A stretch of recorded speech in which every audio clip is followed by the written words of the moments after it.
The rate of high-level departures from the Trump administration recently is unprecedented. Among the original cabinet members that remain, several questions have arisen around potential ethics violations. William Brangham reports on one agency with a troubled track record and a leader who's under fire. Mr. Secretary, any concerns about your job? Embattled Veterans Affairs Secretary David Shulkin expressed regret for the distractions gripping his department at a House committee hearing today. I've come here for one reason, and that's to improve the lives of veterans, and that's what I'm focused solely on doing. There are a lot of people that, frankly, are more interested in politics than I am. Shulkin, who's the only cabinet official held over from the Obama years, is the latest member of the Trump administration who's rumored to be on the chopping block. I, David John. An early favorite of Mr. Trump, the president once joked of his firing.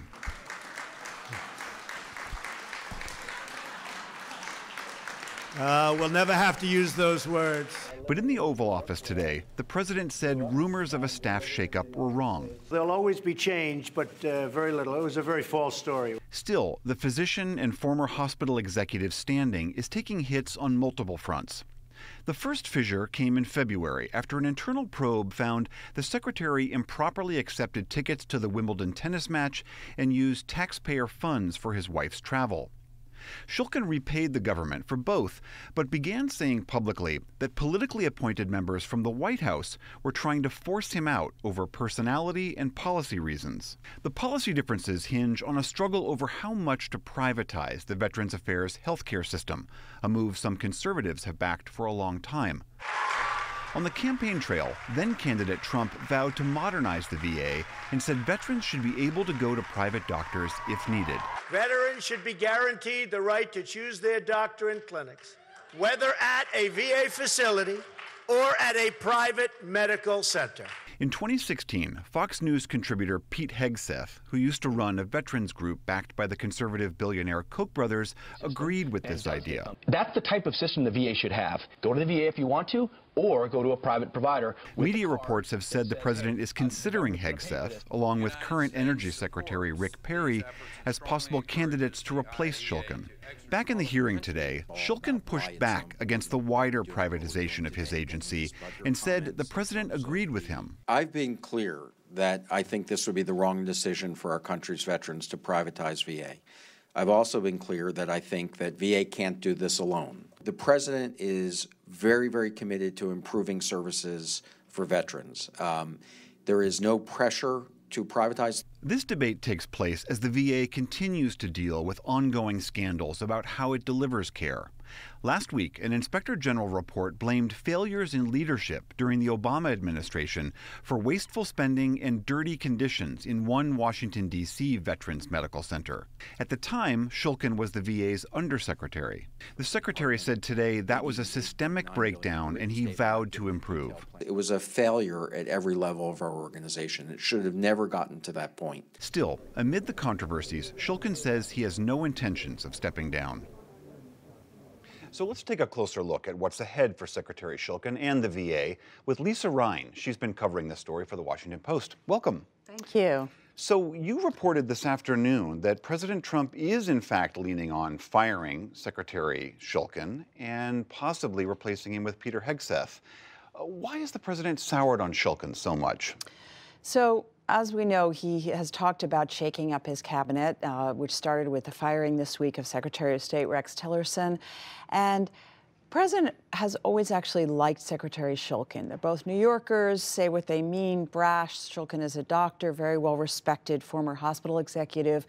But the president has soured on him because there have been, in the last month, kind of an unending barrage of negative headlines about Secretary Shulkin that center on two things. One is an Inspector General report on a trip that he took to Europe that had some lapses, including his acceptance of some free Wimbledon tickets, some other improprieties. But Dr. Shulkin himself actually went very public with what he said was an attempt by his own political appointees who were installed by the White House at VA to oust him. And this kind of opened this festering wound at VA, and there was just more and more press coverage of it. Just that Shulkin didn't get along with his his appointees, and they were trying to oust him because of personality and policy differences. And the president has told aides that it's just sort of too much for him, and he's really soured on him. So am I right that the core issue underlying all of this is really this policy debate within the VA over how much we privatize the system or not? Is that right? That's right. This has been talked about for several years now, since in 2014 there was a big scandal over VA managers who were fudging wait times for patients, and it became clear that the VA system just couldn't handle all the appointments that veterans needed to see doctors, and there's just a huge and increasing demand for health care.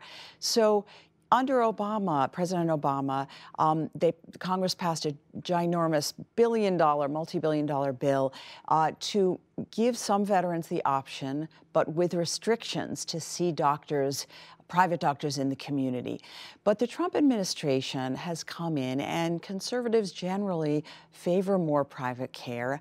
The philosophy, but from many people in the Trump administration has been, let's have more private care, and conservatives in Congress are also pushing this. But the debate has really been, how much should we advance this policy change, and who really should be making the decision over access to care? Should it be the veteran, or should it be the doctors and nurses at VA? And it sounds like kind of an arcane decision that really wouldn't have such a big impact. But in reality, it does, just because it's a big ideological difference. So let's say Shulkin is pushed out and someone else comes in who does want to push for more privatization. How do traditional veterans groups come down on that particular choice? So this has been a very, very bitter conversation in recent years. Traditional groups like the American Legion, the VFW, these are the big groups whose members really support the president. They really fear what they call a move toward privatization that this administration is pushing, because it would drain resources from VA's current system. Then you have conservatives in the White House and at VA who are backed by a group called Concerned Veterans for America, backed by the Koch brothers, who really want more private care and what they call more choice, so the veteran would be able to basically have the option to see a doctor of their choice. All right, Lisa Ryan of the Washington Post, thank you. Thank you so much.